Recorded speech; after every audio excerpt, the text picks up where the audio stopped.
Et ce chiffre atteste la matérialité des retrouvailles. 121 comme 121 milliards, le montant des échanges commerciaux, 121 milliards d'euros, le montant des échanges commerciaux en 2020 entre l'Union européenne et la Turquie. Nous, les Européens, sommes le premier partenaire de vous. J'ai mis les guillemets, les Turcs. Question pour vous, Öznur Siren, est-ce qu'au-delà de ces rodomontades, de ces fâcheries ou de son patriotisme, le président Erdogan sait qu'il ne peut pas faire sans l'Europe? Monsieur Erdogan, il sait très bien qu'il ne peut pas faire sans l'Europe. Il l'a déjà dit. Il a dit, nous ne voyons nulle part autre que dans l'Union européenne. Nous voulons construire notre avenir avec l'Union européenne. Il l'a déjà dit. Mais moi, je pense que la Turquie a besoin de l'Europe tout autant que l'Europe a besoin de la Turquie. Surtout dans un tel contexte géopolitique où on voit, par exemple, le conflit entre l'Ukraine et la Russie. L'Europe a besoin de la Turquie plus que jamais, si vraiment elle veut peser devant la menace russe ou chinoise. Et la Turquie, c'est un pays qui est à la fois important, comme vous avez dit, sur le plan commercial, mais aussi c'est un pays qui protège les frontières de l'Europe contre les menaces terroristes, à la fois contre les menaces terroristes de Daesh, du PKK, des YPG, mais aussi c'est un pays qui apporte beaucoup en termes de partage de valeurs avec l'Union européenne en tant que pays musulman, à majorité musulmane. Aujourd'hui, si l'Union européenne veut donner un message d'apaisement au monde musulman, elle doit s'afficher avec un pays comme la Turquie, un fort allié et qui peut lui permettre de peser dans le monde. Öznur Siren, est-ce que la population turque fait preuve de ressentiment vis-à-vis de cette Union européenne qui donne des leçons de morale et de démocratie, mais qui n'est pas capable d'assumer sa part du fardeau des réfugiés, je veux dire humainement, dans sa société?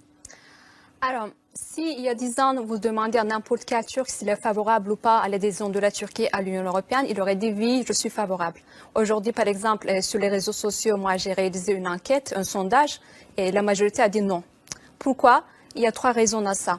Premièrement, l'Union européenne a toujours un langage de la carotte ou du bâton envers la Turquie. Toujours, en fait, si tu respectes nos règles, ok, on va te donner plus d'argent pour les réfugiés, on va faciliter les visas pour les ressortissants, mais si tu ne respectes pas les règles, on va t'imposer des sanctions. Et vraiment, ce langage, c'est pas seulement contre le président turc, il faut le comprendre, c'est contre toute une population. Donc, ça crée un sentiment anti-européen chez les Turcs. En plus de ça, ça pousse la Turquie à se diriger vers d'autres pays comme la Chine, la Russie, comme vous voyez. Et à côté de ça, il y a un autre problème qui est encore plus important pour moi, c'est l'approche de 2 poids, 2 mesures. C'est-à-dire, quand il se passe quelque chose en Turquie, les réactions sont trop sévères. Et par exemple, là, on débat sur la dissolution du parti HDP. Deuxième parti d'opposition, seul parti qui fonctionne sur un système de parité absolue entre hommes et femmes. Oui, mais et pro-kurde. En fait, il y a vraiment un problème de compréhension des dynamiques internes de la Turquie. C'est un parti qui a des liens avérés avec le PKK. C'est une organisation terroriste qui a fait plus de 40 000 morts depuis 1984 le parti en indépendantiste Turquie. kurde. On ne dit pas que le deuxième, pardonnez-moi, mais c'est important. Ouais. Vous considérez vraiment, au-delà de la propagande du président, que le deuxième parti d'opposition est un parti terroriste? C'est pas moi qui le considère. Il y a un acte d'accusation qui a été remis par la Cour de cassation. Il faut vraiment le lire. Et de 609 pages qui montrent un par un tous les liens du HDP avec le PKK. Juste un exemple, par exemple. Rapidement. L'ex-coprésident du parti HDP, Selahattin Demirtas, lors d'un meeting, il dit clairement, vous allez voir, on va encore ériger la statue d'Abdullah Öcalan, qui est le chef du PKK, qui est actuellement emprisonné à İmralı. Imaginez le chef d'un parti français qui dit, vous allez voir, on va ériger la statue du chef de Daesh. C'est inconcevable. Et pareil, il y a un sujet que la presse étrangère n'aborde pas du tout, c'est le cas des maires de Diyarbakır. Ce sont des maires qui font un sit-in devant le siège du parti HDP à Diyarbakır depuis l'année 2019 pour justement dire que leurs fils ont été enrôlés de force par le HDP pour être envoyés dans les camps du PKK.